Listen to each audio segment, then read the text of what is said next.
Hi guys, nakaset talaga kami mag-trail kung Sunday na to, no? Kaya lang medyo na-late ako. So, ito ang nangyari sa akin, no? First approach. Yun, lumipad ako ng mataas, hindi ko expected. Kasi naghahabol ako sa kanila eh. Hindi ko akalain na mahuli na pala ako masyado. So, instead na gumapang-lapak sa ibabaw, ang nangyari, medyo lumipad tayo ng content. Kasi walang nanonood at wala rin video. Ito ng GoPro ang naging witness. But anyway, nangyari and I was safe. Medyo nagulat lang ako dahil mataas din yung lipad unexpectedly. Okay, so papasok na tayo dito kay Caberhel. And the boys, ando na sila, mga Wildcats at saka the Renegades kasama si Fairy Godmother. Okay, this will be the first time makasama ko si Fairy Godmother kasama sa adventure ride namin dito lang sa loob ng Maarat. And kayo na po ang mag-judge kung gaano kalaki ang naging enjoyment namin para makapag-ride dito. Ang nalisa pala yung barbed wire. Dito na tayo. Sana maging tuloy-tuloy na itong lugar na to kasi medyo may magandang news na bubuksan na yung bubuksan na yung yung C6 bypass road papuntang Antipolo and doon patungo ang ruta natin. Pero in this case, dahil sa Caberhel lang tayo, andyan lang tayo. Sa part na kung saan medyo questionable pa yung aming kapalaran kasi yung ginagawang highway ay hindi umabot sa kabilang side ng Pintong Bukawi.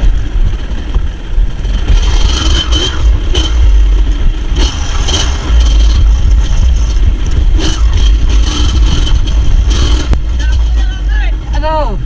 Here are the guys. Ha? Wala, hindi ko gawin. Sige, kakarating dyan. Fairy Godmother. Anong nangyari sa'yo? Sinong inaakay? Ikaw o yung matindi? Inaakay. Hindi ko malaman kung sino inaakay. Fairy Godmother o si... Kaya dito muna ako sa mga boss ko. Idol! Ride Master! Ha! Boss! Saan? Oh.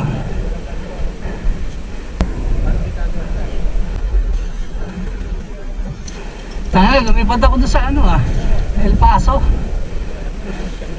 Yung saldo ni Caberhel. Oh. Walang practice eh. Unang tira, tinira agad. Ang tulim pala. Lumipad na gano'n, no? Nakalutang ako siya, maganyang katakas.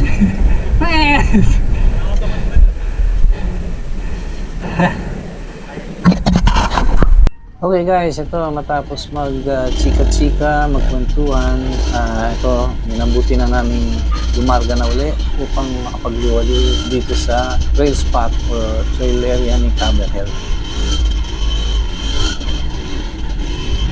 Ito yung tinatawag na adobehan kay Caberhel. Medyo mahirap yan. Pero ngayon, hindi na siya kasing hirap ng dati. Kaya lang, hindi pa rin kaya basta-basta. Lalo na kung may angkas ka. Sinubukan muna nila maghanap ng ibang daan. Nila Fairy Godmother. Kaya lang, na-realize sila mas madali pala rito. As you can see naman, nababalaw pa rin sila maraming center. Pero mga na rin yan, mga magagaling na rin yan. So habang nagpapakiramdaman pa, minabuti ko ng tumulong na rin. At hahanap ako ng magandang lugar para makapag-video. Makuhaan sila. Ayan. Sabi ko, tuloy na lang ako sa Bukanda. Ayan, okay. Tuloy lang ulit. Ito, mahirap din to. Dati, nadurog na siya. Buti nga, patag mo ito ngayon eh. Dati, meron dalawang ng gulong yan. Mga 4x4 na hukay. At pinambakan nila ng yan, mga saka ng buhangin o ng lupa para hindi mawala. No? Pag umuulan, na-contain yung putik dun sa loob ng saka. Hey! Na-meet na tropa, bati-bati. Lalo na pag nagpalitan ng motor, hindi mo na makilala. Mas kilala ko sila basta sa motor na nila. Okay, meanwhile, tuloy tayo ulit. Pagkatagulan, mahirap din, matindi, nagdurusa ka rito. Napakadulas. Para bang napakahaba. Pero ngayon, hindi. Nagdalo pa.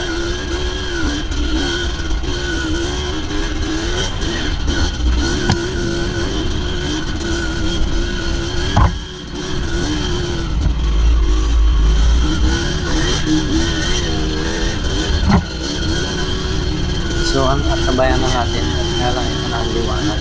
Ayan. Uy, nandito na pala. Ay, dito na pala. So,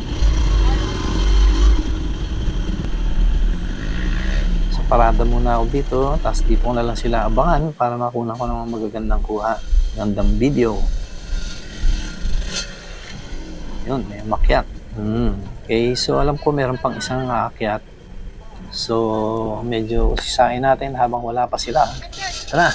Ahoy! Ano nangyari dyan? Yun. Oh, okay. Ano yan?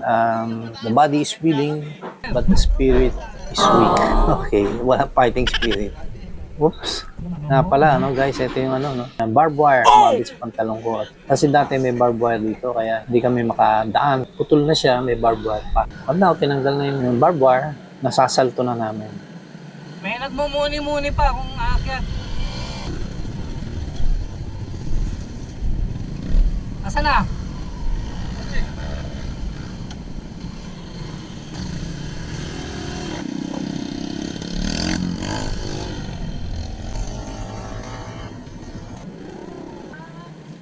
Dear Godmother, napababa kasi nauna na si Cesar. Upo ka. Yan. Yan, at magmi-meet up na lang sila dyan somewhere. Ayun yata nag-aantay sa malayo.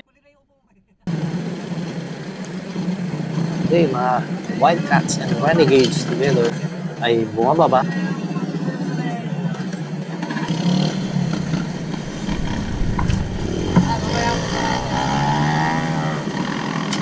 Ayan, si Master Gary V. Okay, itong motor na hindi makakit yung rider, inakyat na ng isang tropa nila. Alright, so wala na sa kanilang aakit. Ako naman ang huli ng bababa.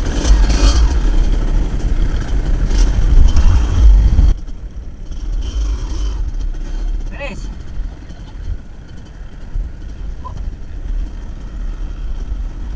There you go. Doon sila, sa lato-lato. So, susunod na lang tayo dyan. Ayun. Okay, kaya naman tinawag na lato-lato to kasi lato-lato 2 kasi kita nyo naman kung gaano kahaba yan at saka matarik yan na pagkay sobrang bilis yung gugulong ka pababa dyan kaya hindi biro basta-basta yan diba? So anyway, mababa tayo sa kahit mahirap ng paakyat, isa lang ang paniwala, isa lang prinsipyo dyan ang prinsipyo dyan, kung nakababa ka makakakit o kaya baliktad rin natin, kung nakakit ka makakababa ka rin. So ito, okay na. Wala namang problema. Yeah. At nandun naman ang sarap pagka naano mo na yung na-conquer mo na yung isang tight section. Tsaka yan, ayan na po, kakahanapan. Okay, si paring Ray, hinahanap ni paring Arnel. At sabi ko, nauna yata kasi ako na yung huli. Yeah. Okay, so tuloy na naman ang larga natin. So, sa isang banda, no, pagka magandang panahon talaga, madali lang to. Sandali lang. Siguro wala pang half day, kaya mo na ikutin yan. Pero pagka tag-ulan na yan, ako, magdurusa ka dyan. Hindi biro-di. Mind you, ito nga pala ay, ito yung isa sa parte ng magdudugtong ng C6. Yung lugar na to. Nakakawid yan dito sa original C6 sa side ng Timberland at saka Araneta. Pero sa ngayon, para bang wala pang linaw dahil yung highway hanggang dun lang sa ano ng Aris ng AFP Road. Oo, akala niya, doon ko na yung dadaan eh. Okay, si paring Pedro, si Don Pedro, sasabay daw siya, sasama-sama. Okay, so tuloy-tuloy lang tayo. At larga-larga. Siguro malaking bagay na to pagka ito nabutas na, ang tagusan na ng Marilaki. Makakapag-trail na rin tayo dito. Dati kasi may mga guwan dyan, Mr. Omo, kaya hindi kami makahanap. So wait and wait. Ayan, dahil hindi ko kabisado yung route ang ginawa nila, no? Halos hindi na ako makapag-trail eh. Ngayon, ang ano ko na lang eh, tamang follower ako.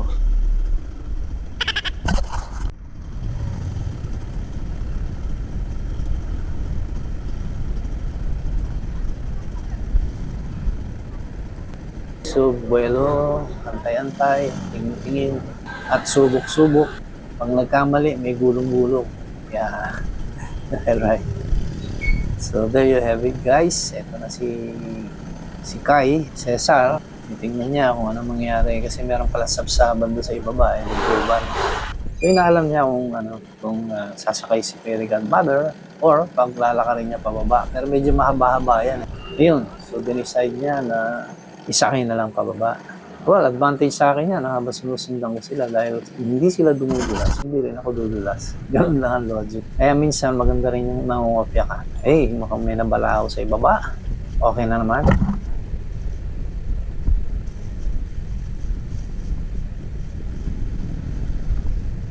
Iyan. Ayun na naman siya, oh. Sino kaya yun? Hindi ko makita nakatalikod. Hindi masipa. Ay, mandar. Okay. Yun. Ayaw pa rin. Ayun na. So, bumaba na uli sila Fairy Godmother. At ako yung nakabuntot.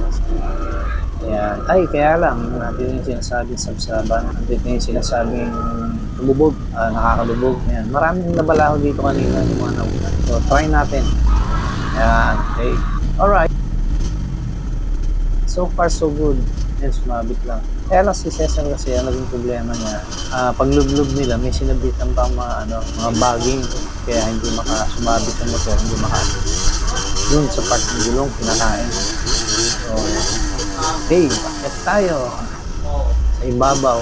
Wala nang pangalan to kasi hindi nakabisado eh. Pero pwede natin tawagin na ito. Yung part yata ng Everest to eh. Part ng Everest. Sa kaliwa, papunta kay Capri. At doon kami patungo ngayon. Alright.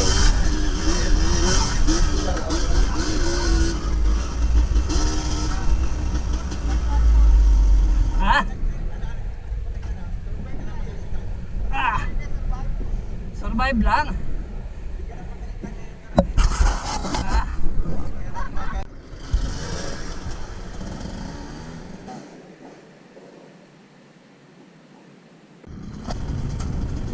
So habang nagpapakiramdaman pa, ako'y minabuti ko ng tumuloy na rin. At hahanap ako ng magandang lugar para makapag-video, makuhaan sila. So galing sa Capri site, paakyat na kami, pabalik na kami sa Itong lugar na to, actually, ito sa itaas, nandito yung sa kanan, yung tinatawag na J. Luna Downhill, pakarerong J. Luna Downhill.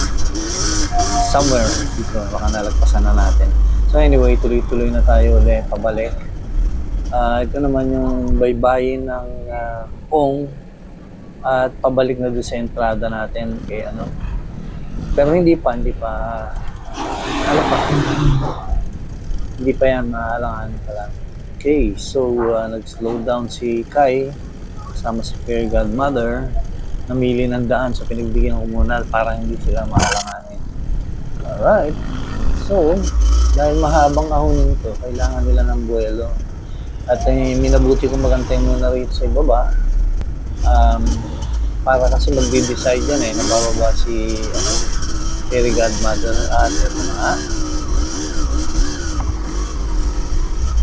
umakyat na si Kai mag-isa kasi hindi kaya ng motor, masyadong mahaba yung buwelo, hindi kaya, nag-wheel yan dahil sa matarik.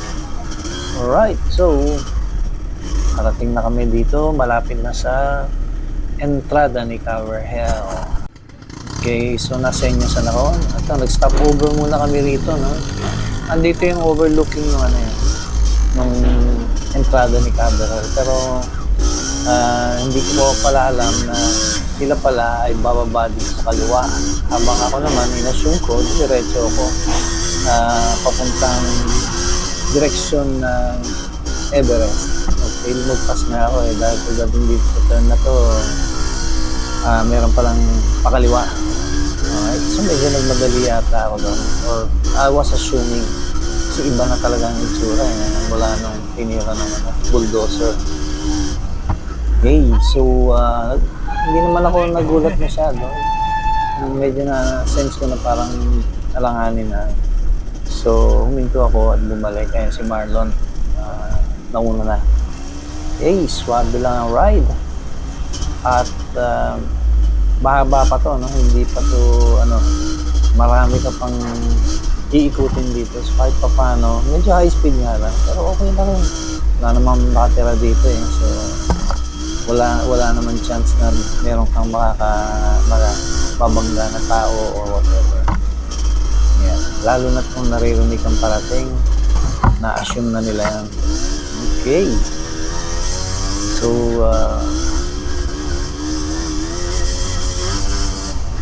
ayan. Kinikilala ko yung lugar dahil maraming sikot-sikot ko. Memorize ko lahat yun. Pero nung binudose ko, siguro mga 3 na lang o 2 ang main na likuan katulad nito. Yan. So, Kumangan. Alright. Ito yung yung kapasok mong ugat-ugat na tinatawag. Actually, yung dinaanan natin kanina, ugat-ugat yun. Alright. Tapos ito, pabalik na sa Sila Jomag sa Potato House.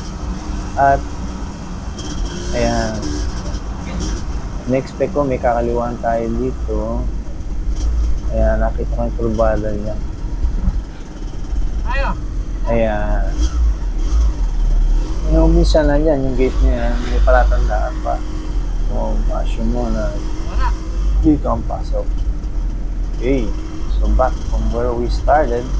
Kasi ang intention naman namin dito na bumalik sa Cabell Hills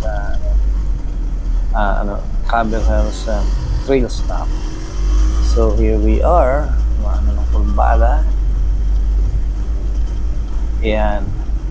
So medyo palalim to, no? So ito parang nare-recall ko ito yung papasok yan. At saka tuloy-tuloy lang yan after kami sa dating lupa nila Gary and Dagul. Ayan. Pero wala na talaga. Hindi mo na halos pati bahay nga. Wala na So there you go. Medyo matuloy yung takbo natin kaya hindi natin napapansin na malayo pala talaga. Mahaba pa rin ikot. But anyway, ayan. Nasusulit naman natin yung trail ride natin. And pabalik na nga. Ito na uli yung Salto. Ito na yung Salto kay Cabell Hill. Dati may Saltong bato nandun sa kabila yan. Pero ito, tawagin na natin Salto. Yan. Salto kay Cabell Hill. Yan. Okay, so sininyosan ako ni Marlon na ako na mauna. Yan. This will be my second time na makita ko ngayon after ilang araw yan, 1 week. Buti naman maganda na. Hindi kaninang umaga, lumipad talaga ako. Mukhang wala pa sila, no? So, yun, kanuhan. Ayan, okay. So, nauna si Marlon. So, ito, balik tayo sa usapang lusot sa Bukawi, Antipolo. Medyo malabo pa to, no? Unang-una, wala pang construction na ginagawa rito sa construction doon lang sa main ng River dumabot. And on the contrary, meron din sabi na hindi ito patawid na Araneta area. So liliko daw, which is very imbis na diretso dito po. Siguro kasi tumira sila kay Totis Peak. siguro kasi ayaw ibigay ng ating na lupa yung daan. Okay, so binibigay niya yung para sa security niya ng kanilang lupa. Okay, ito yung adobe, pababa. Dali lang yan, medyo katagtag lang at ang importante malakas ang braso niya. Yan. Nandun na tayo. Back to Cabell Hill. There you go. Parang walang tao, no? Ang nauna lang dito tayo kasi detail gun mother. Tapos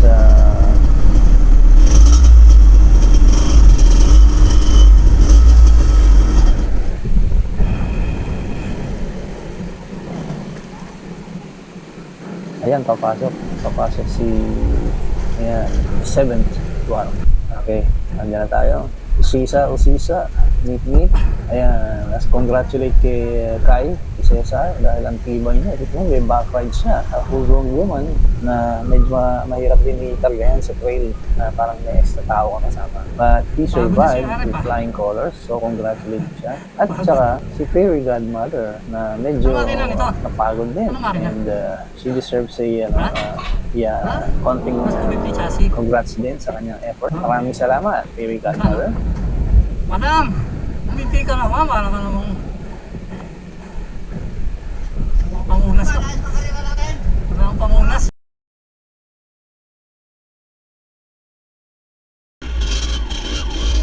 So nakabalik kami kay Caberel ng maayos at maaliwalas. At ito na ako, pabalik na ako sa kubo ni Idol Bong. Iniwan ko na ang mga The Renegades sila si Fairy Godmother. So it was a wonderful weekend, a wonderful fair ride. Pero syempre, andito pa rin yung konting adobe. Pero okay na yan, kaya na natin yan. Alright, so it was fun. Alright, ito mga babalik tayo sa labasan.